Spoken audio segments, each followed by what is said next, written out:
Hey, I'm not even sure why I'm telling you this. I guess sometimes you just have to say things out loud to believe they're real. My name is Alex. I'm 22 years old, living in a small, quiet community just outside Seattle. I work part-time at an auto shop while finishing my last year of college. My life's pretty ordinary. I suppose great friends, a decent job, a mom who worries too much, and a bunch of small dreams like traveling, owning a house someday, maybe starting my own business. But there's one person in my life who's anything but ordinary. Her name is Claire.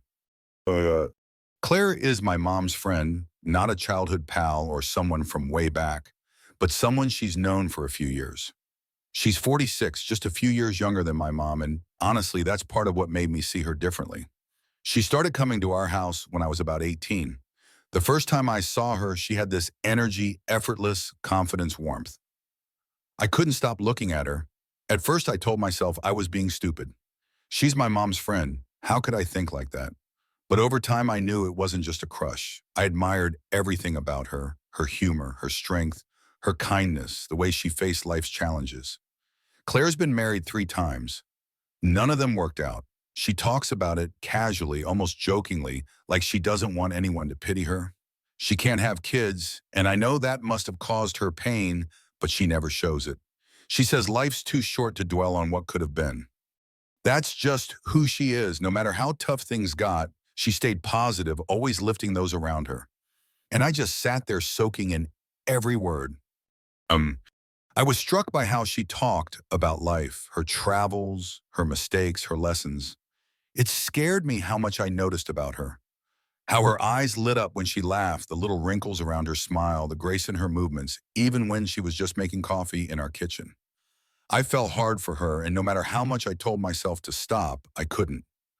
I knew I was in deep. I thought about her at odd times, replaying conversations in my head, wondering what she was doing when she wasn't at our house. But I never said anything. I was terrified of ruining everything, convincing myself I was imagining it, that she didn't see me that way.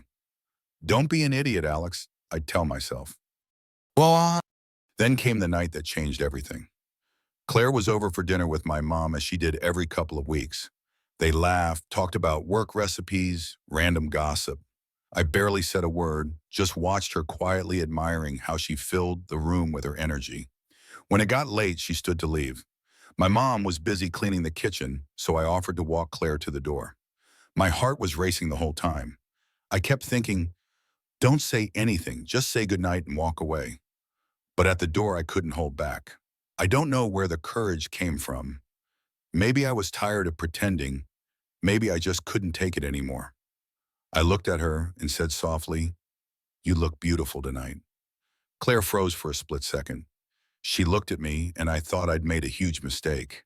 Then she smiled a smile that felt like it was just for me, leaned closer and whispered, "You're braver than I thought." Adam, I didn't move, didn't speak. Just stood there stunned.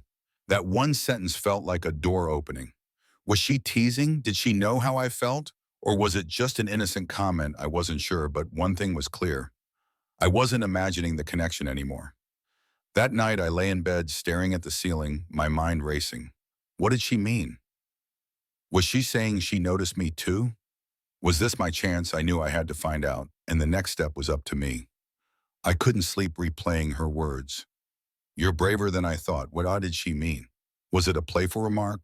Or had she seen me the way I'd seen her for years? My heart and head were at war. Oh! For the next couple of days, I avoided the kitchen. When my mom was on the phone, scared she'd mention Claire, and I wouldn't know how to handle it. I even started doubting myself, thinking I'd imagined everything, but I couldn't let it go. Something deep down told me that moment meant something, that Claire was waiting for me to speak up. I spent an evening drafting a text, deleting and rewriting it, staring at the screen for hours. I knew I couldn't just ask her out directly. That'd be too bold, too risky. If she said no, I wouldn't be able to face her or my mom again. So I planned carefully. I wrote a casual message like it was meant for someone else. "Hey, you free for coffee sometime this week?" I stared at it, my thumb hovering over the send button. If she ignored it or said no, I could play it off as a mistake. With my pulse racing, I finally sent it, hoping she'd say yes. So I stared at the screen like a maniac. Seconds felt like hours. 10 minutes passed nothing. Then 15.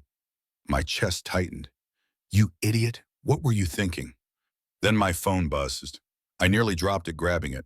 Sure, let me know what day works best for you. I read it 20 times to believe it was real. She'd said yes. The next few days were torture. I wanted to text her immediately, but waited a few hours to avoid seeming desperate. We agreed to meet on a Saturday afternoon at a small coffee shop 2 towns over where no one from our neighborhood would see us. I got there early, sitting by the window, nervously tapping my fingers on my coffee cup, watching every car pull into the lot. I kept wondering, what if she changes her mind? What if this is a huge mistake? Then I saw her.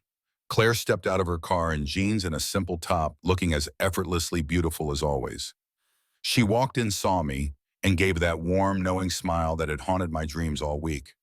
She sat across from me, brushing her hair behind her ear. I was wondering if you'd follow through, she teased.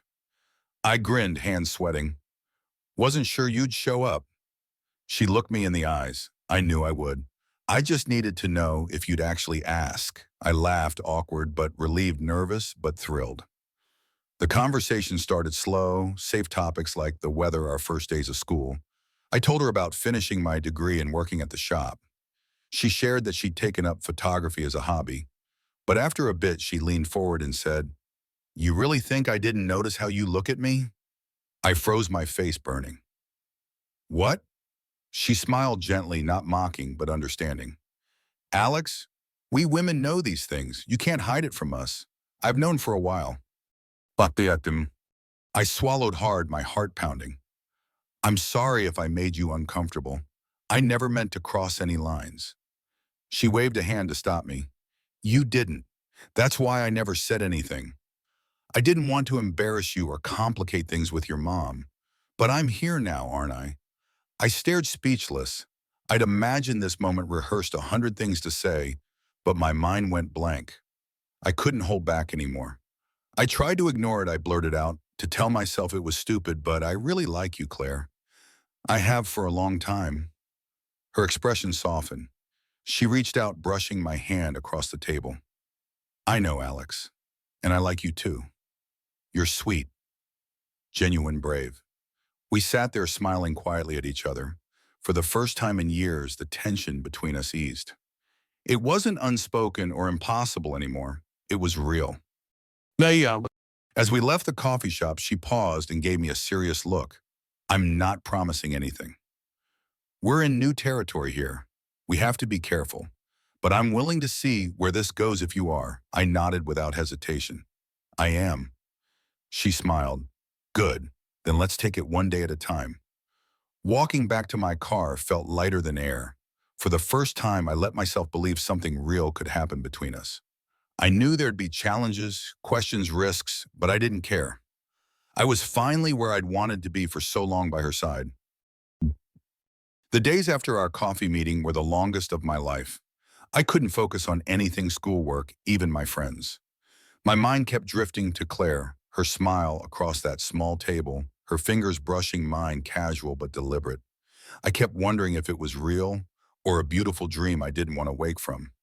I didn't want to push or scare her off, but I also didn't want to waste the chance it took me years to get. I kept replaying her words. We have to be careful, but I'm willing to see where this goes.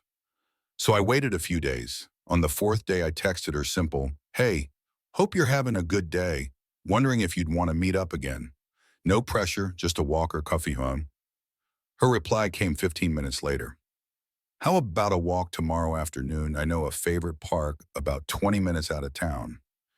Nobody ever goes there. I smiled so hard my face hurt. The next afternoon, I got to the park early. It was tucked behind old trees by a small lake, quiet, serene, almost too perfect. I stood by the water, nervously bouncing my knee until I heard her car door shut. I turned and there she was, walking toward me in jeans, a light jacket, and that familiar warm smile. We started walking side by side, not talking at first, just a comfortable silence. I stole glances at her when I thought she wasn't looking. Finally, she broke the quiet. I almost didn't come, she said softly. Why, I asked. Because it's complicated, Alex. I'm not some random woman you met at a bar. I'm your mom's friend. There's a lot at stake. I stopped walking and gently took her hand. She tensed for a moment, then relaxed. Claire, I know, I've thought about it 1,000 times. I'm not naive. I know this is risky that some people wouldn't understand, but I also know how I feel about you, and I think you feel the same or you wouldn't be here. She sighed, squeezing my hand. You're right, I wouldn't. Uh, we kept walking. I asked about her photography.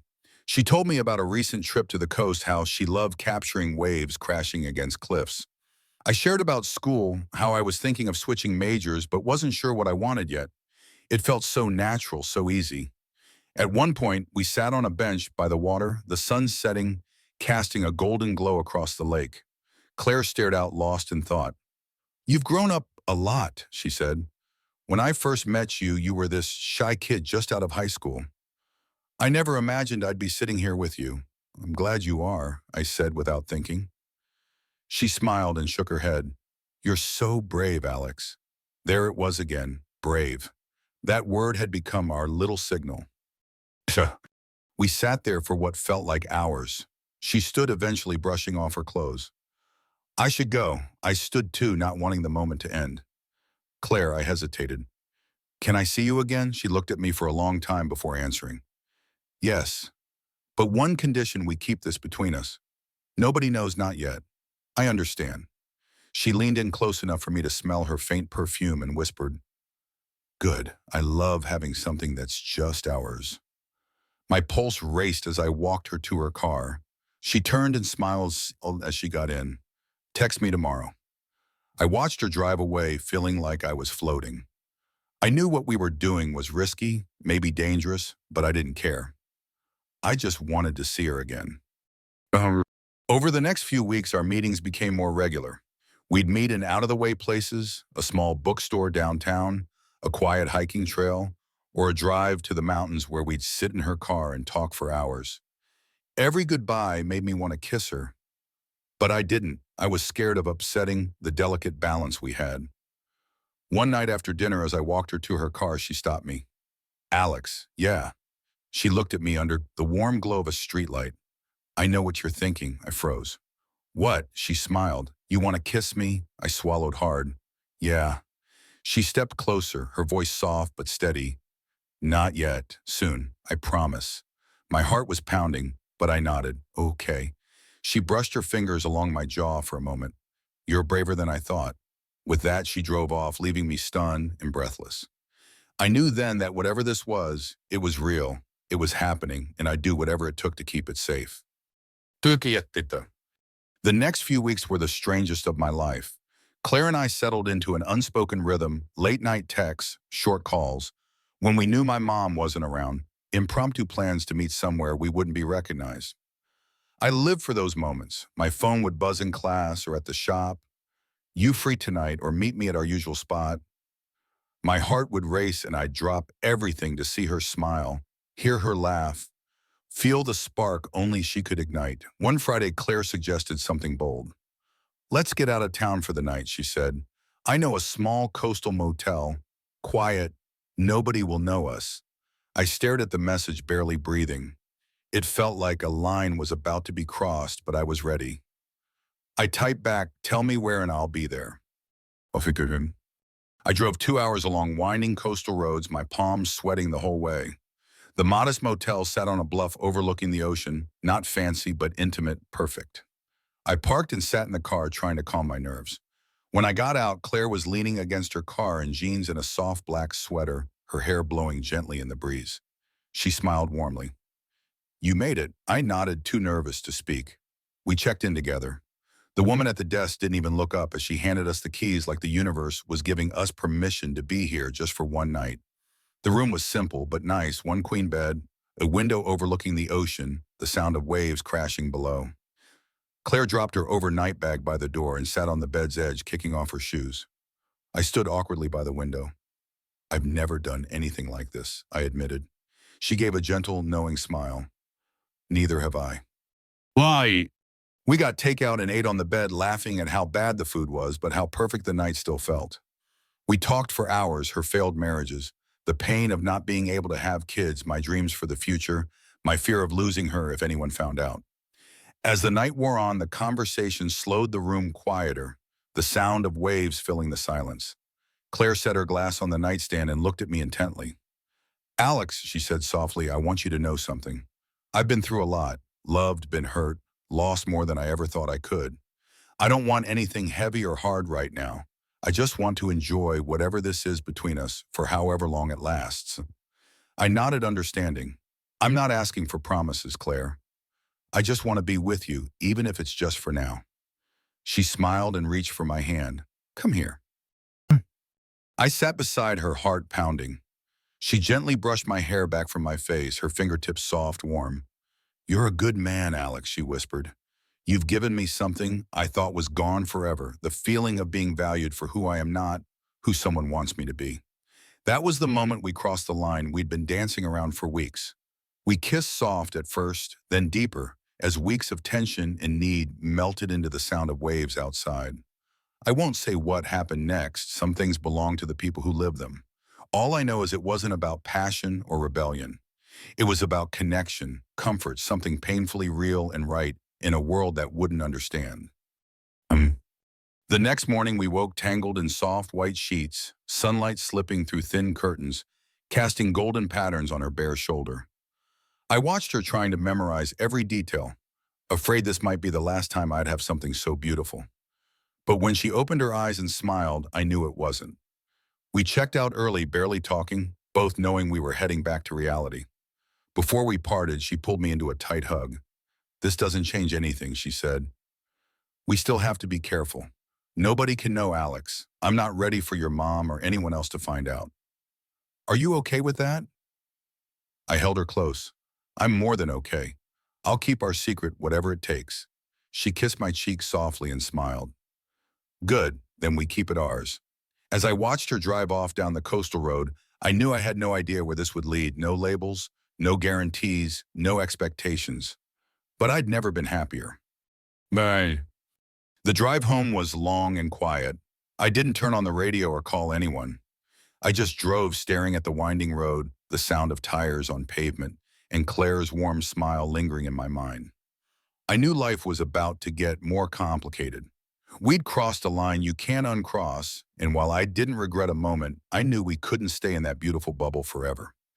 Reality was waiting. For the next few days, we kept our distance, not planned. We just didn't say anything. We texted small things. Hope you were having a good day. Miss you. Stay safe. We both knew we needed time to process what had happened. I wondered what it'd be like to see her again. Would it be awkward? Would she regret it? Would she pull away? About a week later, I got a text. You free tonight? Can we talk? I drove to her place after dark, my heart racing the whole way. When I pulled into her driveway, the porch light was off, the house quiet. I texted her and the door opened almost instantly. Claire stood there in simple lounge clothes, hair tied up, no makeup. She'd never looked more beautiful. Come in, she said softly. I stepped inside and we went to the kitchen. She handed me a glass of water and leaned against the counter arms, crossed her eyes serious but warm. We need to talk, Alex. I nodded. I know. She took a deep breath. I don't regret what happened, not for a second. But we can't let this get out of control. If anyone finds out your mom, my friends, people in this town, it'll be a mess for both of us. They won't understand. They'll twist it into something ugly, and I don't want that for you or me. But I nodded. I've been thinking about it too. She stepped closer, taking my hands in hers. I want to keep seeing you, Alex. I want this. But only if you're okay keeping it between us. No public dates, no slip-ups, no telling friends or family. I know it's a lot to ask, but I need to protect my life, my privacy, and you. I looked into her eyes and said the one thing I knew was true. I don't care about labels. I don't care if nobody else knows. I just want to be with you, even if it means keeping it a secret. She smiled, that soft, grateful smile I'd fallen for. You're braver than I thought. We both laughed quietly, realizing how those words had started it all. That night, we didn't cross any lines. We sat on her couch side by side, talking about her failed marriages. My post-college goals, books, movies, childhood memories. It was simple, and it was enough. Over the next 6 months, we perfected our secret. We met at out-of-town diners parks where no one we knew went her house late at night when my mom was working late shifts. We never stayed long, always careful. Sometimes we just sit in her car by the coast holding hands, watching the waves. We'd take long walks under the stars, talking about everything and nothing. I had moments where I wanted to tell the world how I felt about her. I hated sneaking around pretending I barely knew her when she came to our house to see my mom. But every time I started to doubt, Claire would look at me, squeeze my hand, and say, "This is ours. Nobody can take it from us." Why? We never made long-term plans, never talked about the future. We both knew what we had was fragile, like glass, beautiful, precious, but easily broken if we weren't careful. One night after a perfect evening driving through the countryside, I pulled over and turned off the engine. The car sat in total darkness, save for faint moonlight through the windshield. I looked at her and asked, "Do you think this will last?" She stared out at the fields for a long time before answering. "I don't know. I haven't thought about forever, Alex. I've learned life never gives you exactly what you expect. All I know is I'm happy right now. Are you?" I smiled. "Yeah, I am." "Then let's just be in the moment," she said. "That's all that matters." So that's what we did. We stayed in the moment, no expectations, no guarantees, just two people who'd found something real in the unlikeliest of circumstances. Yeah, nobody knows even now. Not my mom, my friends, our coworkers, just us. We still don't know what the future holds. Maybe someday we'll go public, maybe we won't. Maybe this will last for years, or maybe it'll end quietly like it began. But I don't think about it anymore. She taught me to cherish what I have right now. Every time I see her, every secret glance we share, every time her fingers brush mine, when no one's looking, I'm reminded of that first moment at the door when she smiled and said, "You're braver than I thought." Hmm. Alex and Claire's story reminds us that true bravery is embracing our real feelings even when the world might not understand. At 22, Alex, a college student with a quiet life, had a deep admiration for Claire, his mom's vibrant 46-year-old friend. Despite the age gap and social risks, his bold statement, "You look beautiful tonight," sparked a connection that grew into a secret, heartfelt bond. Their hidden moments, from coastal getaways to late-night talks, show that love and connection don't need society's approval to be real. Alex's courage in confessing his feelings and Claire's openness to something new inspire us to follow our hearts even when we fear judgment. Their story is about cherishing what feels right in the moment, not defying rules for the sake of rebellion. In a world quick to label and divide, Alex and Claire encourage us to take risks for the connections that make us feel alive, to prioritize the present over the what-ifs. Life's most beautiful moments often happen when we dare to be vulnerable, trusting that authenticity will lead the way. How did Alex and Claire's story teach you about courage and love? Share your thoughts in the comments. I'd love to hear them.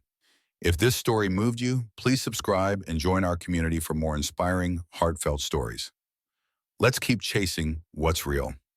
The story of Alex and Claire teaches us a powerful lesson about the courage to embrace authentic feelings, even when they defy societal norms. Alex's bold admission of admiration for Claire, his mother's friend, and their choice to nurture a secret, heartfelt connection highlight the bravery required to follow one's heart despite risks and potential judgment. Their story shows that love and connection don't need external validation to be real. They thrive in quiet, honest moments like stolen glances or late-night talks. Claire's openness to something new despite her past heartaches and Alex's willingness to protect their fragile bond remind us that life's most meaningful relationships often require vulnerability and sacrifice. The tension of keeping their love hidden underscores the importance of cherishing what feels true, even when it's complicated, and living fully in the present without being weighed down by what-ifs. Their journey is a testament to the idea that authenticity and connection are worth pursuing no matter the obstacles. This story resonates because it captures the raw, exhilarating, and sometimes painful reality of love that exists outside conventional boundaries.